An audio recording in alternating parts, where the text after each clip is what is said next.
How's it going, YouTube? Happy Thursday to you all. Depending on where and when you are at, whenever you might see this could be extraordinarily old news, or, everything I'm about to talk about could be wildly different. But it is February 10th, 2022. And I want to talk today a little bit about the trucking protests happening in Canada, as well as touch on potential protest efforts in the United States. But really what I want to talk about is for owner-operators or company drivers who are looking to become owner-operators. Let me rephrase that. For prospective owner-operators, I want to talk a little bit about investing and credit score building, and some things that I've learned along the way, and some tips that I think might help fellow novices. Maybe some of you guys probably might already know this, some of you might not, but I figured I'd share what I learned and what I've seen along the way. So first thing about the protests, the Canadian protests are still continuing. They've been going on in Ottawa and at Coutts, Alberta, border crossing, and only in the last few days has there been a protest that developed at the Ambassador Bridge in Windsor, Ontario, that has basically closed that border crossing down and caused a massive traffic snarl going to the alternative crossing at Port Huron. So the Canadian protests are still in full swing, and again, for everyone up there in Canada who is engaged in the protests, us in the States, we're cheering for you. We hope you guys are doing well, that you're getting your supplies that you need to continue to fuel the protest, to make sure that, your message is sent very clearly to your government officials and you want to see some things change. In the States, I've heard recently that a number of state governments have begun to roll back mask mandates or have set finalized dates for mandates to be reversed. I've heard that according to, let me look this up here just to make sure, because I'm based in Illinois. Let's see. Let's see what's what here. Okay, so according to,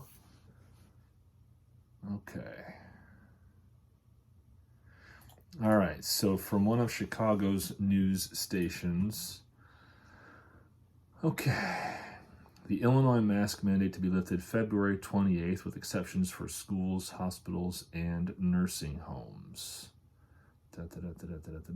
Claiming that we've handled it better in Illinois than almost every other state in the Midwest, blah, blah, blah. I don't believe that for a moment, but whatever. Okay. Seeing the fastest rate of decline in our COVID-19 hospitalization metrics since the pandemic began. If these trends continue, and we expect them to, then on Monday, February 28th, we will lift the indoor mask requirement for the state of Illinois. However, the governor did say that the local jurisdictions and businesses may still require stricter rules in the state and must be respected. Changes will impact malls, restaurants, bars, and places of business, but not schools. Schools are governed by a separate mandate and will be addressed separately. So, still got that to worry about, as it were. However, apparently a downstate judge's ruling against the school mandate and the governor's subsequent appeal have led to protests and confusion in districts across the state. So, yeah, things are still unsettled, but at the same time, this is a roadmap towards lifting of restrictions, which is good news for the people of Illinois, of which I count myself one, because again, I am based in Illinois. I live in Illinois.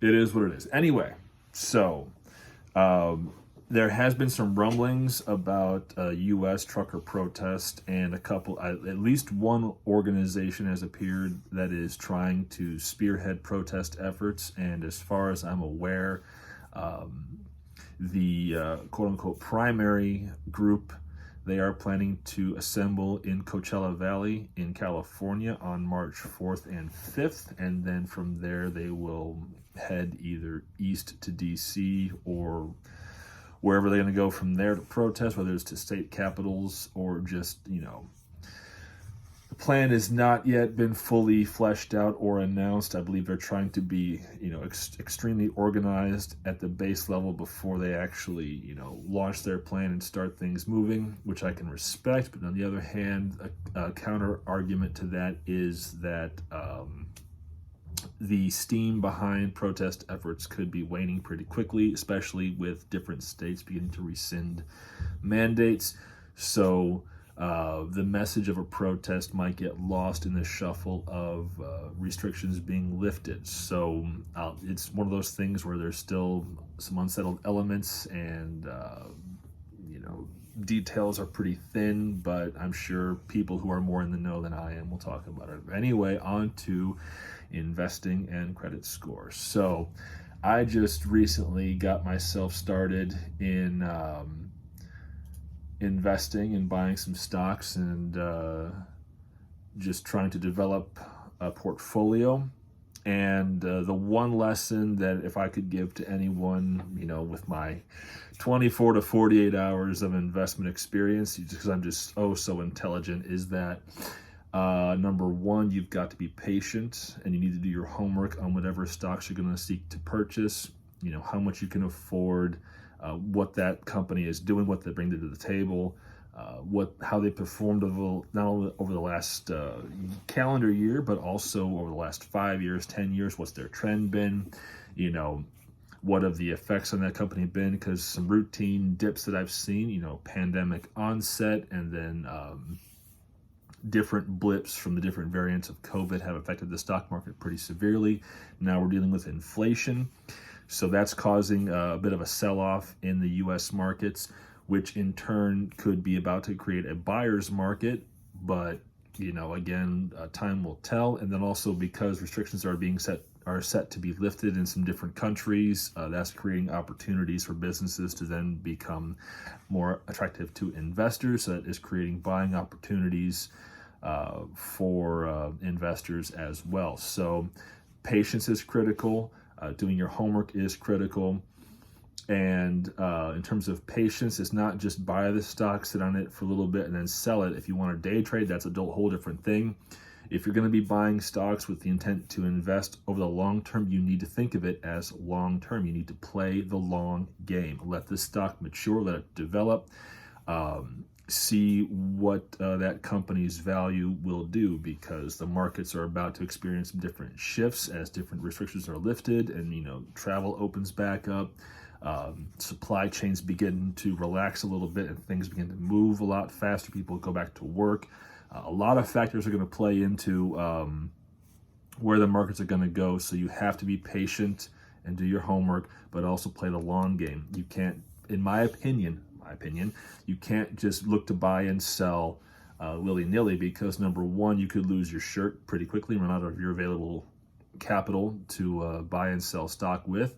Number two, you have to now contend with capital gains taxes, because there's some rules regarding when you will have to pay taxes on your realized gains when you're selling stocks. I think, again, I'm not sure on the rules. I just know that based on what I've heard, you have to hold on to a stock for a certain amount of time in order to make sure that you don't get hit hard on taxes if you go to sell it at a later date. But I don't know the rules. I'm still learning. This is just information I've picked up along the way, and some positions I'm going to be holding for myself. Like when I purchase a stock right now, like I have 4 stocks at the moment that I've bought today.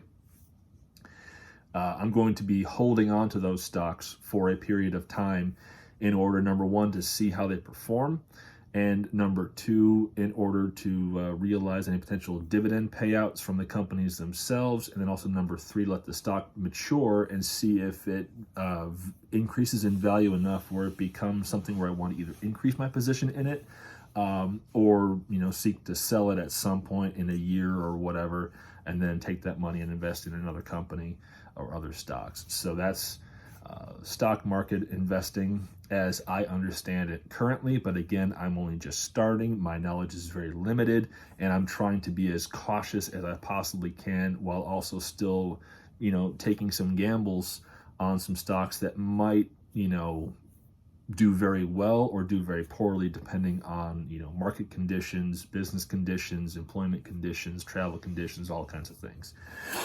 And then the most important lesson that if I was to give any instruction on investing in any capacity, is that whatever money you're going to be putting into the stock market to begin investing with, or to develop a portfolio with, or you're going to be investing in a mutual fund or whatever else, that needs to be money that you can live without. Like if that money was, gone in the next 24 hours, meaning someone hacked your account, stole it all, or, the stock tanked and zeroed out and you got nothing for it, or there was a glitch in the matrix and the bank ate the money, or whatever the case may be, this needs to be money that you can live without. You're not going to miss it if it goes away and never comes back.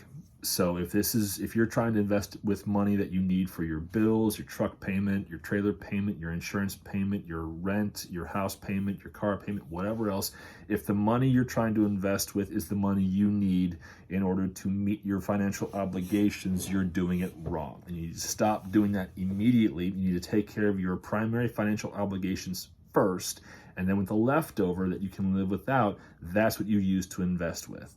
Because your primary business income, especially if you're an owner-operator like myself, you have to take care of your financial obligations first. For example, end of January, I bought 8 brand new drive tires. That cost me $5,000. Right now, why I'm sitting, at home, is because my truck's been in the shop since this past Friday, because I'm having a great deal of work done to it in order, number one, to take care of those drive tires. I'm having a full alignment done on all 3 of my axles, to make sure that everything is good with them. I also had a couple other things addressed. I had the valves adjusted. I had a couple of air leaks taken care of, some parts replaced. A lot of stuff got done. It's going to be another, $4,000 to $5,000 in work. So by the time I pay this maintenance bill in the next couple of days, I will have spent about $10,000 to $11,000 in truck service, truck maintenance, and truck parts. Probably close to $11,000 just in calendar year 2022. That's just so far this year, about $11,000, $12,000. That's a primary expense. Now, I would have loved to have taken $12,000 and put that into the stock market and begin really fortifying my positions in some stocks and developing a really solid portfolio across a wide variety of interests. It's just to begin having a lot of options to begin seeing how they mature. But for the moment, the stock market and my investment portfolio is a secondary financial position. The primary position, meaning taking care of my payments that I owe on a monthly basis with credit card, insurance, truck maintenance, truck payment, all that stuff, that all has to get taken care of first. So that needs to be a primary expense separate from my investing money, because my investing money is money I need to be able to live without. And so far, that is a position that I am holding. I am not using money I cannot live without to invest with.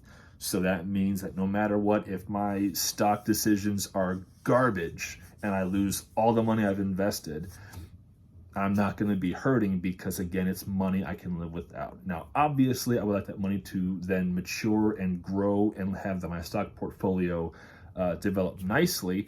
At the same time, because I don't know much about the market, because I still have a lot to learn, because I need to do a lot of homework on some other stocks and positions and things to research, there are a lot of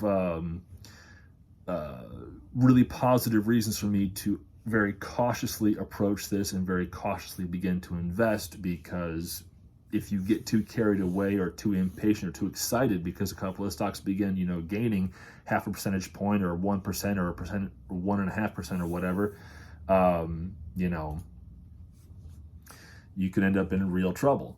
So like, for example, I've invested about $1,100 today in money I can live without. And overall, of the 4 stocks that I own, I'm not going to say which ones and how my positions are in them, I am down 15 cents so far today. At my highest, I was up about $17, in positive realization, positive growth in my portfolio. So right now I'm down 15 cents. that's not bad. I've got 2 stocks that are in the red, 2 stocks that are in the green, and these are not, major positional swings. These are under $1 each way, beyond question. 3 of the stocks are under, 10-cent swings, essentially, in terms of the overall course of the day. So very slow start, very cautious start, very much an intent to learn and gain more information and, learn different positions and terminologies and things to look for and things to watch out for before I begin investing or using greater sums of money to either increase positions, expand my positions, or just buy other options in other companies to have a more diversified portfolio. Now, that's investing, at least as far as I know so far. Now I want to talk about building credit. It's a whole different topic by itself, but I want to touch on it briefly because if you are a company driver who's thinking about becoming an owner-operator, number one, I do recommend it, but number two, I don't recommend it right now, and I'll tell you why. Number one, I recommend it because being able to own the truck outright, not being on a lease program with anybody else, means that is your asset. You own that vehicle. That gives you tremendous leverage with any company you might seek to lease on with, or if you want to develop the opportunity or the ability to get your own operating authority and become your own company, that's going to be a crucial asset to have in your possession, to have control over. The downside is the fuel cost, whether you like it or not, one way or another, will end up being yours, and the maintenance and insurance costs will also be yours, and they're not cheap. But you need credit in order to buy a truck, and in order to have credit, you must develop credit. How do you develop credit? You have a loan of some sort that will help you build your credit, a car payment or credit card. Now, I've had a credit card, at least one credit card, for 16 years, over 16 years now. So I have made a lot of mistakes with my credit, but I made them when I was much younger. And 3 years ago, 2 years ago now, almost 2 years ago, I finally wiped out all of my old credit card debt and paid off all my old stuff from college and, my stupidity in my 20s and stuff like that, and put myself in a much stronger financial position before I sought to buy my truck. So I wiped out my credit card debt first to make sure that I was going to have a really solid financial basis to then utilize for my truck purchase. Now, here's the catch with that. At the same time I was paying off my credit cards and just zeroing out all my balances, I also at the same time paid off my car loan because I'd had a loan on my previous car and I'd had, a credit card that I had been carrying a balance on for literally 15 years. So I finally got both of those things wiped out, and for a 2-month period, I was completely debt-free. Here's the cost of that, though. Well, when I say cost, the cost of that is that my credit score took a 50-point dive because of insufficient data regarding installment payments or credit balance. So the bank was mad at me for not paying them interest on carried balance or having a still open car loan. So my credit score dipped. So a way to build credit is to, number one, have a credit card with a company you can rely on or you believe is going to be a quality company, whether it's a Discover card or a MasterCard or a Visa or whatever, American Express, pick your poison, whatever you want. But then you need to be able to manage the balance. So if you only have $1,000 in credit available, one strategy is you then swipe that card to buy some things or, chip read, whatever you want to do. But then you don't pay off the entire balance. You pay it down, to maybe 10% of what you spent that month on your credit card. Let that carry over to the next pay period. And now, number one, the bank is happy with you because they just made money on the interest they're charging you on that credit card balance. So they're making their money, taking it out of your pocket. But number two, they're going to reward you by increasing your credit balance, increasing your credit score, and then you develop credit history. And credit history is a major factor when it comes to, having credit history, and having a good credit score are the 3 factors that are going to determine just how easy it's going to be for you to buy a truck through financing. If you can't just buy the whole thing outright, you're going to have to finance it. Having good credit score, long credit history or decent credit history, with no missed payments or missed payments that are, ages back, as well as a good credit score and or good credit balance, that's going to increase your financial leverage with the dealership you're purchasing from and the bank that's going to loan you the money to purchase the truck. So it's going to get you the opportunity to then either qualify for a lower annual percentage rate, aka APR, or give the ability to negotiate for a lower APR. So based again on your down payment and all that good stuff. So having credit and credit history and developing your credit score is going to help you be able to purchase a truck down the road, whether it's a used truck, which most owner operators that I'm aware of, at least, their first truck is always used, because you got to start somewhere and you got to learn the ropes, and it's better to learn on a truck that costs, not nearly as much as a brand new one, but one you can also afford to maintain it, fix it, and not be in the hole horribly or at all if it has to be parked in the shop for a while, like in the case I've been down all week, which was not part of my plan, but I'm not hurting for money because I had plenty stashed away, enough that I could use some of it to begin developing a stock portfolio. And I don't have to use my credit card to pay the bill because I'm going to be able to just, hand the money for us and be fine. So we're handling for the maintenance bill. So that's where that is. So that's some basics about credit and credit history. And if you have no experience with credit or credit scores or credit history whatsoever, do your homework on it as you would for the stock market. But also be very careful, because just swiping that card or chip reading that card or putting it in on Amazon or whatever else, it can be addictive and it can be a real problem, and you can get yourself in some serious trouble. I got myself in a lot of trouble when I was younger, but fortunately I learned quick enough that just swiping the card, because this is before chip readers, was going to get me into even more trouble. So I just stopped using my credit card. I was focused on just paying down the balance as much as I could, because I was not very well employed. I was working jobs that, didn't pay well, or that I was told would lead to better things, but really didn't, and, a whole bunch of other mess. So it is what it is. Anyway, those are just a few things about, protesting and investing and credit score that I think are useful topics to talk about. Again, if you are a prospective owner operator, February 2022 is not the time to try to buy a truck, just because the average price for a used truck is about 50% higher than it was in this time 2020. So 2 years ago, a used truck would cost you, a good quality used truck with under 500,000 miles on it would cost you anywhere from, anywhere from $55,000 to $75,000, which is not bad. Right now, that same truck with 750,000 miles on it will cost you at least $75,000. Trucks that are under 500,000 miles will run over $90,000, and trucks under 300,000 miles are over $100,000. Some of them are $150,000.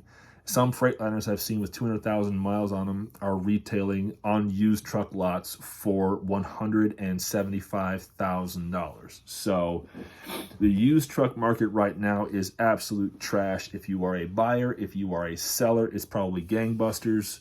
But if you are a buyer, it is not the right time to try to invest in a new truck. It is the time to work for a company, to build up your down payment nest egg, to pay off or at least get your debt issues under control, to develop your credit history and credit score. So when you do go to research the opportunity to buy a truck, you walk into that dealership, number one, knowing what you want, knowing what you can afford, but also having the credit backing and history that supports your position that, yes, not only can you afford the truck, but you have proven to financial institutions that you can make payments on time and that you can be responsible with the credit, because even though they want interest off of you, they want to take money away from you through interest on balances held over and loans you take out. They also want to see you pay them. So they're going to take money from you two ways: your installment payments and interest, depending on whether it's a loan or your credit card. So no matter what, you're going to be handing a lot of money over to financial institutions, but the reward is going to be the ability to now make investments in commercial grade equipment like trucks and trailers, and also eventually have the ability to then develop a stock portfolio if you have not already done so. So I hope I actually made sense right there. I hope what I was talking about is actually rational and stuff and information that you folks out there find useful. If not, well, I do apologize, but I believe personally, based on my experience, it is relevant information.